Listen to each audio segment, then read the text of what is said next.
Estamos en el capítulo 3 de la primera temporada de esta serie del Evangelio de Lucas. En el primer capítulo hablamos acerca de Dios. El Dios eterno es personal y le encanta relacionarse con el ser humano.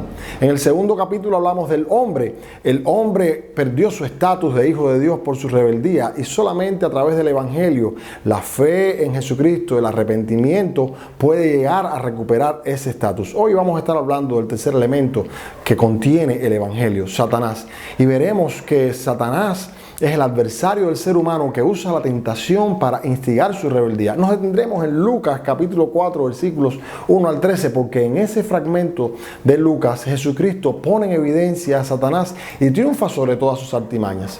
Satanás es el adversario del hombre. Sí, Satanás es una palabra hebrea que significa adversario, contrincante, enemigo y se usa de muchas maneras en las escrituras. En ocasiones se usa para hablar de un contrincante político o militar, incluso civil, pero cada vez que se le pone el artículo él delante, entonces tiene una categoría de nombre propio, el Satán, y allí se refiere, o sea, se usa para identificar a un poderoso ser espiritual que desde bien temprano en la narrativa bíblica es presentado como el adversario de los seres humanos. En su libro Cartas del Diablo a su sobrino de C.S. Lewis, que por cierto lo recomiendo para leer en este tiempo, explica que Satanás va a tratar por todos los medios de no ser identificado como un adversario del ser humano.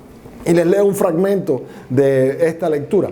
En lo que se refiere a los diablos, la raza humana puede caer en dos errores iguales y de signos opuestos. Uno consiste en no creer en su existencia, el otro en creer en los diablos y sentir por ello un interés excesivo y malsano. Los diablos se sienten igualmente halagados por ambos errores y acogen con idéntico entusiasmo tanto a un materialista como a un hechicero.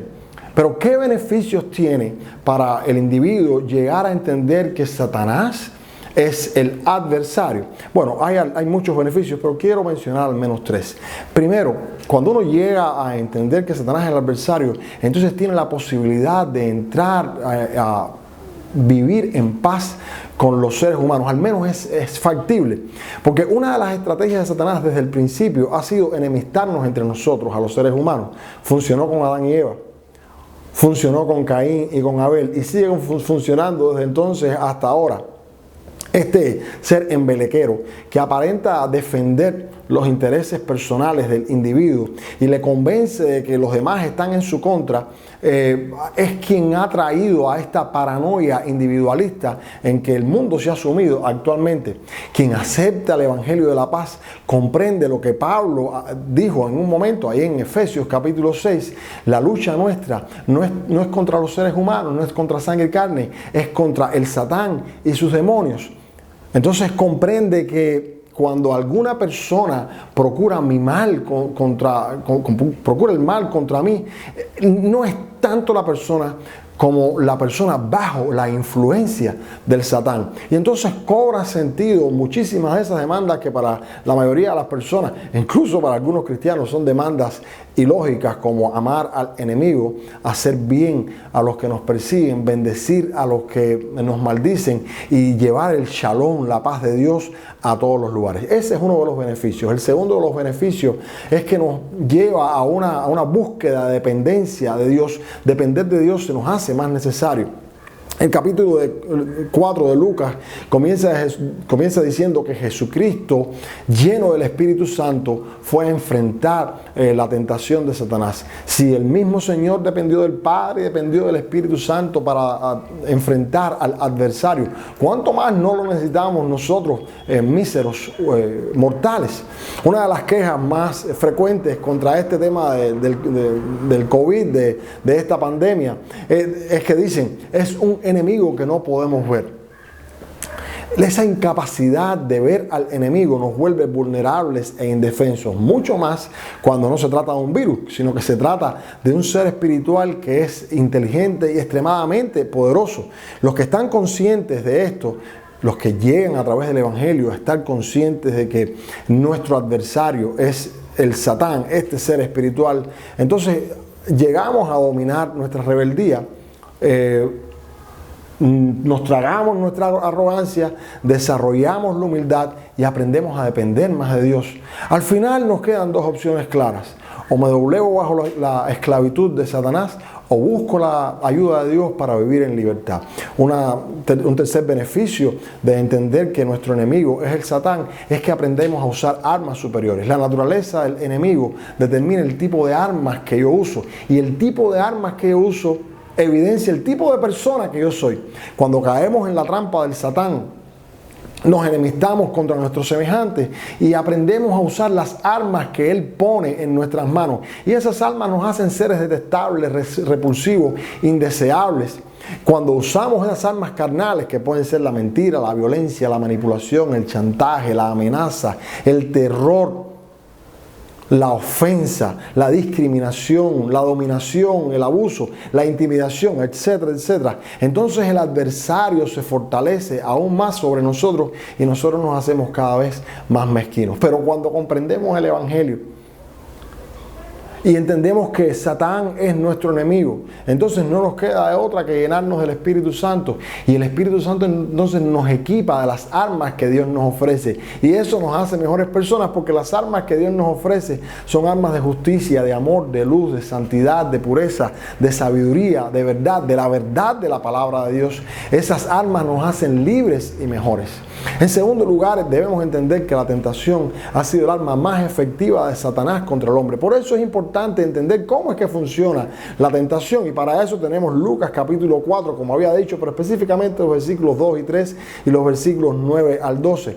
Es imprescindible entender cómo funciona, y al menos debemos entender primero que es oportunista. Sí, así funciona la tentación. La tentación es oportunista. Vemos ahí en Lucas 4 que Satanás esperó que Jesús entrara en un momento de hambre, de debilidad física, porque había pasado 40 días en ayuno, y entonces allí fue con la tentación de convertir las piedras en pan. En el Edén, la primera vez, esperó que Eva estuviese sola y vio la vulnerabilidad de aquella mujer sin su esposo al lado. Y entonces entró ahí. Por eso es tan importante la advertencia que el apóstol Pedro nos hace ahí en 1 Pedro capítulo 5. Dice: ustedes deben velar y ser sobrios, porque el adversario, el diablo, es como un león rugiente que está buscando a quien devorar. Y ustedes saben, ya han visto muchísimos videos, muchísimos documentales de cómo el león espera que una presa débil se aparte de la manada, porque es oportunista y busca la vulnerabilidad. La tentación además tergiversa la verdad de la palabra de Dios, y lo vemos bien claro en los versículos 9 al 12 de Lucas capítulo 4. En la Biblia se declara muchas veces que el Satán es el mentiroso, es el padre de mentira, que engaña al mundo desde el principio. Así lo dice en Apocalipsis y en muchos otros textos. En Edén le dijo a Eva: así que Dios te ha dicho que no puedes comer de ningún árbol. Y Eva le dijo: no de ningún árbol. Ha dicho que si como de este árbol entonces moriré. Entonces le dice: no morirás. Tergiversa la verdad de Dios. Y con Jesucristo incluso se atreve a usar la palabra, a esgrimir la palabra de Dios, y le dice: escrito está, a sus ángeles mandará para que tu pie no tropiece en piedra. C.S. Lewis, en este libro que ya hemos recomendado, dice que el diablo instruye a su sobrino y le dice así: una vez que hayas hecho del mundo un fin y de la fe un medio, ya casi has vencido a tu hombre, al hombre que le asignaron a este demonio. E importa muy poco a qué clase de fin mundano se esté enfocando este hombre, ya lo tienes vencido. El diablo es especialista en tergiversar la palabra de Dios. Cambia conceptos. Constantemente cambia los conceptos de libertad en libertinaje, o de ley en legalismo, o de gozo en disipación, o de propósito por egoísmo, o de obediencia por esclavitud. Enreda al hombre incauto en razonamientos muy sofisticados y le convence de que Dios no es el Padre bueno ni el Padre justo, sino que es un tirano manipulador. ¿Cuántos filmes no hemos visto? O novelas no hemos visto, o series no hemos visto, que insinúan esto diabólicamente. Vende como aparentemente buenos estos fuegos fatuos de deseos carnales, de deseos de los ojos, de la vanagloria de la vida, y así priva al hombre de hacer la voluntad de Dios y permanecer para siempre. Ahí estoy mencionando 1 Juan capítulo 2 versículos 16 al 17. Por eso En la Biblia frecuentemente se habla de la ignorancia, la ingenuidad o la simpleza como pecados mortales. En tercer lugar, Satán usa la tentación para instigar la rebeldía del hombre. La tentación siempre va a tener como objetivo distanciar al hombre de Dios. Cuando Satanás tentó a Jesús, repitió constantemente esta frase: si tú eres hijo de Dios, si tú eres hijo de Dios. Y con eso estaba evidenciando que desde el principio este era el objetivo de la tentación: tratar de desvirtuar la relación que había entre Jesucristo y Dios como padre e hijo. Eso es lo que siempre ha hecho, fue lo que hizo en el Edén con Adán y con Eva, y fue lo que quiso hacer. Lo que pasa es que se frustró con Jesucristo, y cada vez que el hombre ceda a la tentación, entonces se aleja un poco más de la paternidad de Dios. Pero la pregunta es, ¿qué gana Satanás con la rebeldía del hombre? Debemos entender que Satanás sí es mentiroso y que también es considerado como tentador, pero también es el usurpador. Y a través de la rebeldía del hombre encuentra la puerta para usurpar al menos dos cosas. Primero, usurpa la autoridad que Dios le dio al hombre, porque cuando Dios creó al hombre, le dio autoridad sobre todas las cosas creadas. Vemos en Lucas, capítulo 4, versículo 6, que Satanás en la tentación le dice a Jesucristo: todos estos reinos son míos y a mí me los entregaron, y a quien yo quiera se los doy. Y evidentemente era verdad lo que estaba diciendo, porque Jesús no le refutó esto. Pero la pregunta es, ¿en qué momento se adueñó Satanás de todos los reinos de este mundo? Bueno, debemos recordar que cuando Dios creó al hombre, le dio autoridad sobre todas las cosas y lo puso como virrey, lo puso como virregente, imagen y semejanza de Dios. En gran medida significa eso, para que administrara, y le dio poder sobre toda la creación. Pero cuando el ser humano se dio ante la tentación, entonces entregó a Satanás gran parte, si no toda, la autoridad que había recibido de parte de Dios. Así es como el adversario del hombre llegó a convertirse en el príncipe, en el Dios de este siglo. A través del Evangelio de Jesucristo, los hombres volvemos a recibir la condición de príncipes, reyes y sacerdotes de la creación. Y lo otro que usurpa es la gloria de Dios. Le dice: todo esto te voy a dar si postrado me adoras.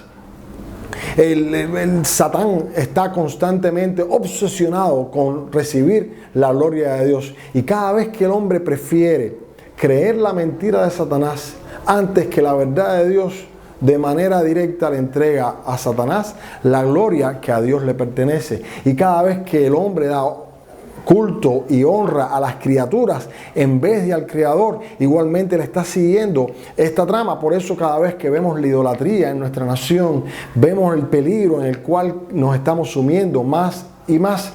El Evangelio enseña a vivir en obediencia y a vencer la tentación. Dice Santiago: someteos a Dios, resistir al diablo y huirá de vosotros. Conclusión: el único y verdadero adversario de nuestras vidas es Satanás, y va a usar todo su arsenal para mantenernos alejados de Dios. Pero si pones tu fe en Jesucristo y aprendes a resistir la tentación y a vivir en libertad, entonces podrás disfrutar nuevamente tu conexión con Dios. De eso se trata el Evangelio. Y si deseas vivir en victoria sobre el adversario, entonces puedes decirle así: Jesús amado, entra en mi vida, dame sabiduría y fortaleza para vencer la tentación. Si has hecho esta oración, Jesús entró en tu vida, va a quitar la rebeldía, restaurará tu relación con Dios y te protegerá del enemigo, te enseñará cómo vencer la tentación. Nos vemos el próximo domingo para seguir hablando del Evangelio.